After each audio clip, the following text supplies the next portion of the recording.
मैं smart meter को जो है आम गरीब आदमी के दोहन के नजरिए से मैं देख रही हूँ। उसको समझाने के लिए आपको अपने हालात को आवेदन के रूप में देना चाहिए नीतीश कुमार को, कि आप जो ये स्मार्ट मीटर दिए हैं हम लोग इससे त्रस्त हैं। पति का काम है मोटरसाइकिल चलाना, अब पत्नी का काम है पीछे बैठना। पत्नी जो है दिन भर कहीं पे पढ़ाएगी लिखाएगी या नौकरी करेगी, पति जो है बाहर में बैठ के फ्री का चौकीदारी करेगा। गरीब की गरीबी समझने को तैयार नहीं है, आम आदमी की मजबूरी समझने को तैयार नहीं है। इनके रवैये से ऐसा लग रहा है जैसे कुछ हुआ ही नहीं है। आज सरकार इस तरीके का सिस्टम ला दी है, तुम खाना मत खाओ, तुम अच्छा कपड़ा मत पहनो, लेकिन तुम हमको पैसा दो। नमस्कार, आप देख रहे हैं AHO न्यूज़। मैं हूं आपके साथ आरिफ हयात। इस वक्त मेरे साथ मौजूद हैं जिला परिषद क्षेत्र संख्या 43 के पूर्व जिला पार्षद सह ढाका विधानसभा के पूर्व प्रत्याशी एडवोकेट जैनब अहमद नबी, जो बिल्कुल सशक्त और आत्मनिर्भर महिला है, जो किसी परिचय के मोहताज नहीं है। आज ढाका ही नहीं बल्कि पूरे जिला इस नाम से बिल्कुल वाकिफ है। बिहार में लोग स्मार्ट मीटर लगने के बाद काफ़ी ज़्यादा चिंतित और परेशान नजर आ रहे हैं। तो स्मार्ट मीटर और ज़मीन के सर्वे को लेकर आज हम इनसे कुछ महत्वपूर्ण बिंदुओं पर चर्चा करेंगे, क्योंकि एक आयरन लेडी हैं, समाज के हर चीज़ों को बखूबी बारीकी से समझती हैं। सबसे पहले तो AHO न्यूज़ के ऑफिस में आने के लिए मैडम आपका बहुत बहुत धन्यवाद। आपका भी बहुत बहुत धन्यवाद कि आपने मुझे बुलाया। इस वक्त पूरे बिहार में स्मार्ट मीटर लग रहा है। लोग इस स्मार्ट मीटर से काफ़ी परेशान हो चुके हैं। जिला पार्षद अब रह चुके हैं। इस स्मार्ट मीटर को लेकर के सरकार के नज़रियों को आप कैसे देख रही हैं? नीतीश कुमार जिस तरीके से अपना निर्णय लगातार लेते चले आ रहे हैं, यह इनके पक्षपाती रवैया को दर्शाता है। सबसे पहली बात है कि पूरा का पूरा भारत, सिर्फ बिहार की बात मत कीजिए, पूरे अगर आप भारत की बात करेंगे तो पूरे जितने भी लोग हैं लॉकडाउन के बाद, नोटबंदी के बाद काफ़ी त्रस्त हैं। आप अगर देखिएगा तो हर जगह कल कारखाना जो है सही तरीके से नहीं चल रहा है। दुकान में आज दुकानदार ये नहीं समझ पा रहा है कि वो बेच रहा है कि घर में कि ला करके अपने घर से बेच कर यहाँ लगा रहा है, वो बेच के कमा रहा है कि घर से ला के लगा रहा है, उसको समझ में नहीं आ रहा है। लेकिन इसी कंडीशन में नीतीश कुमार का जो कुछ निर्णय है वो काफ़ी गलत है और उसको मैं सराहने का काम तो बिल्कुल नहीं करूँगी। नीतीश कुमार के किस निर्णय से आपको गलत लग रहा है? किस गरीब की गरीबी समझने को तैयार नहीं है, आम आदमी की मजबूरी समझने को तैयार नहीं है। इनके रवैये से ऐसा लग रहा है जैसे कुछ हुआ ही नहीं है। आम आदमी कितना त्रस्त है। तो आप ये बताइए कि जब उनके राज्य के लोग इस तरीके की समस्या से जूझ रहे हैं कि उनकी हालत इतनी खराब है, उस कंडीशन में नीतीश कुमार का निर्णय आता है कि आपके लिए अब स्मार्ट मीटर लगा दिया गया। एक आम आदमी क्या करेगा आप बताइए? उसका 200 रुपया वो डालेगा, रिचार्ज खत्म होगा, रात के 12 बजे वो रोएगा, घर से बाहर निकलेगा, उसके बच्चे रोएंगे, बीमार आदमी रोएगा। अगर इनके लिए स्मार्ट मीटर बहुत स्मार्ट था तो ठीक है, 1 महीना तक वो लेकर चलते, फिर 1 महीना तक अगर बंदा रिचार्ज नहीं कराता तो आप बंद कर देते। अचानक चलते चलते रुक जाना, आप इसको सही समझते हैं? बहुत बड़ी गड़बड़ी है और ये बहुत बड़ा फ्रॉड भी है। किस फ्रॉड की बात कर रहे हैं? मुझे तो लगता है कि इसमें बहुत सारे लोग शामिल होंगे। जानबूझकर बिजली बिल बढ़ा देना। अगर आप 1-1 रुपया भी अगर 1 लाख आदमी से एक्स्ट्रा आप वसूल लें तो कितना हो जाएगा? 1 लाख रुपया हो गया। तो बताइए कि इस तरीके से अगर आप गलत बिलिंग कर रहे हैं तो सरकार के राजस्व में बढ़ोतरी हो रही है। तो सरकार को इस तरीके से गरीब आदमी का शोषण करके राजस्व बढ़ाने की जरूरत क्या है? इनके पास तो राजस्व बढ़ाने का तरीका बहुत सारा था, तो इनको तो राजस्व सही तरीके का अच्छा ही नहीं लगता है ना। मैं स्मार्ट मीटर को जो है आम गरीब आदमी के दोहन के नजरिए से मैं देख रही हूँ।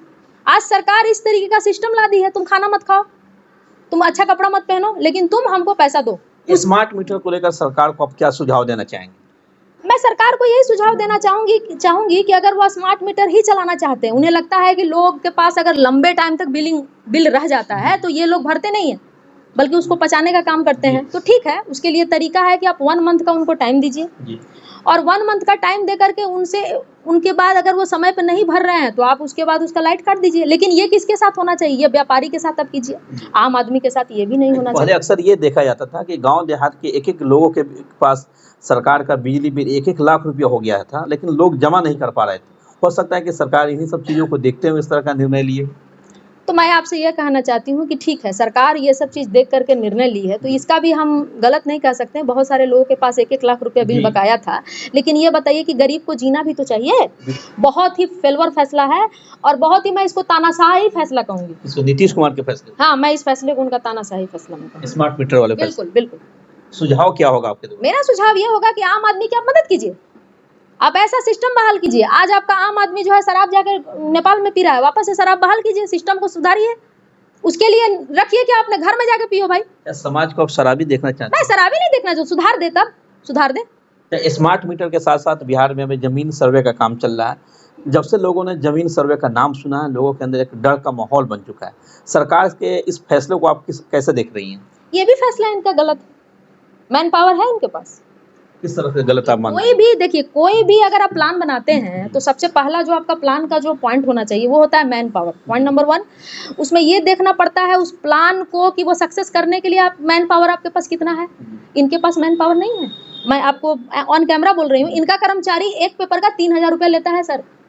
अब आप हमको बताइए इनका सिस्टम क्या कह रहा है। इनका सिस्टम कह रहा है कि जब तक जमाबंदी क्लियर नहीं होगा, आपकी वंशावली क्लियर होनी चाहिए, जमाबंदी क्लियर होनी चाहिए, कहां से कहां तक आया और कितने बार आप बेचे। हाल ही में बिहार सरकार के मंत्री और भाजपा के प्रदेश अध्यक्ष हैं दिलीप जायसवाल ने कहा कि कुछ भूमाफिया लोग हैं, वैसे लोगों को ही जमीन सर्वे से दिक्कत है, आम लोगों को जमीन सर्वे से किसी तरह की कोई दिक्कत नहीं है। मैं नालंदा जिला में पढ़ी लिखी हूँ। हमारे नालंदा जिला में एक कहावत है, मारम दिस लाठी फोरम दिस कपार। इसका मतलब आप समझ लीजिए, इसका मतलब होता है कि गड़ा मुर्दा उखड़ेगा और दो भाई लड़ेंगे, मारेंगे, पीटेंगे, जेल जाएंगे, कोई थाना जाएगा, इस तरह का सिस्टम होगा। देखिए अभी जमीन सर्वे के नाम पर पारिवारिक लड़ाई झगड़ा भी होगा। बिल्कुल बिल्कुल होगा। इनको जो है एक टाइम लिमिट बनाना चाहिए था, ऐसा सिस्टम मतलब बनाना चाहिए था जिससे आम आदमी भी बेचैन ना हो। सरकार के लोग तो लगातार कर रहे हैं कि किसी भी व्यक्ति को डरने की कोई जरूरत नहीं है। एक तो सबसे पहले कि सीओ डर भी रहा है। किस चीज का डर होगा? अरे उसको डर लग रहा है कि कहीं गलत जमाबंदी उठा के हम गलत जगह नहीं डाल दें। अरे हड़बड़ी में क्या होगा भैया, हड़बड़ी का बिया कनपट्टी में सिंदूर सुने हैं, वो भी तो बेचारा डर रहा है कहीं गड़बड़ ना हो जाए। कहीं गड़बड़ ना हो जाए। क्या मैडम, जमीन सर्वे से लोगों को क्या क्या परेशानी हो सकती है, कुछ बताना चाहेंगे हमारे दर्शकों को? देखिए सबसे पहले बात तो जितना भी जो लोग हैं जो गरीब हैं, सबसे पहले माली घर मजरूआ वाले लोग मारे जाएंगे। सामाजिक उत्थान या झगड़ा लड़ाई रोकना अगर इनका मकसद होता तो ये पहले अपने सिस्टम को चुस्त दुरुस्त करके तरीके से पूरा सब कुछ करके तब फील्ड में उतरते ना भाई। लगता है कि स्मार्ट मीटर और जमीन सर्वे से आगामी बिहार विधानसभा चुनाव में बिहार सरकार को एक बड़ा झटका लग सकता है। बिल्कुल, नीतीश कुमार का ये 100% फेल्योर है। इनके जो मतलब आप उसको कह सकते हैं कि जो इनके समर्थक वर्ग थे, जो चुप वर्ग था, वह वर्ग अब इनसे दुखी है, अब बहुत ज्यादा दुखी है। सैकड़ों मुस्लिम समाज के लोगों ने कहा कि नीतीश कुमार ने मेरे समाज के लिए जो कर दिया आज तक किसी भी पार्टी और किसी ने नेता नहीं कर पाया। उन लोगों के बयान को आप कैसे देखती हैं? देखिए मुस्लिम वर्ग भी तो भारत का नागरिक है, उसकी अपनी अपेक्षाएं हैं, उसकी धार्मिक स्वतंत्रता को सुनिश्चित करना सरकार का कर्तव्य बनता है। तो वो तो अपने कर्तव्य का पालन कर रहे हैं, वो स्पेशल ऐसा क्या कर रहे हैं?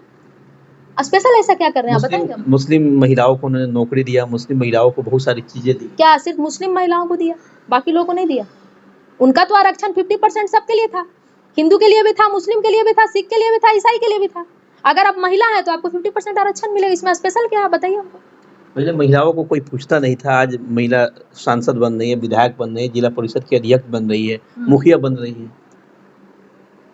देखिए ये आपका कहना बिल्कुल सही है, लेकिन इसके साथ एक महिला को अगर वो नौकरी दे रहे हैं तो वो एक को नौकरी नहीं मिल रहा है, दो को नौकरी मिल रहा है। ये कैसे? पति मोटरसाइकिल चलाता है, पत्नी पीछे बैठती है, उस पति को भी रोजगार दीजिए ना, फिर ना उसके घर में इनकम बढ़ेगा भैया। कहाँ उसके पास रोजगार है? पति का काम है मोटरसाइकिल चलाना, अब पत्नी का काम है पीछे बैठना। पत्नी जो है दिन भर कहीं पे पढ़ाएगी, लिखाएगी या नौकरी करेगी, पति जो है बाहर में बैठ के फ्री का चौकीदारी करेगा। बिहार के जो आम नागरिक है उनको आप स्मार्ट मीटर और बिहार में जमीन सर्वे को लेकर क्या कुछ कहना चाहेंगे लोगों से? मैं उन लोगों से यही कहना चाहूंगी कि आप सभी लोगों को एकजुट होना चाहिए। आपस में जो है आप हर गांव समाज से मिल करके जो है आपस में एक आवेदन लिखें। कभी कभी होता क्या है कि राजा जो एसी में बैठा होता है ना, उसको गरीब की समझ नहीं आती है, उसको समझाने के लिए आपको अपने हालात को आवेदन के रूप में देना चाहिए नीतीश कुमार को कि आप जो ये स्मार्ट मीटर दिए हैं हम लोग इससे त्रस्त हैं। चलिए मैडम, अपना कीमती समय देने के लिए AHO न्यूज़ को ऑफिस में आने के लिए आपका बहुत बहुत शुक्रिया। आपका भी बहुत बहुत शुक्रिया। सभी लोग जो भी मेरे बात को सुने, अगर मुझसे कोई गलती हुई हो तो उसके लिए मैं माफ़ी चाहती हूँ।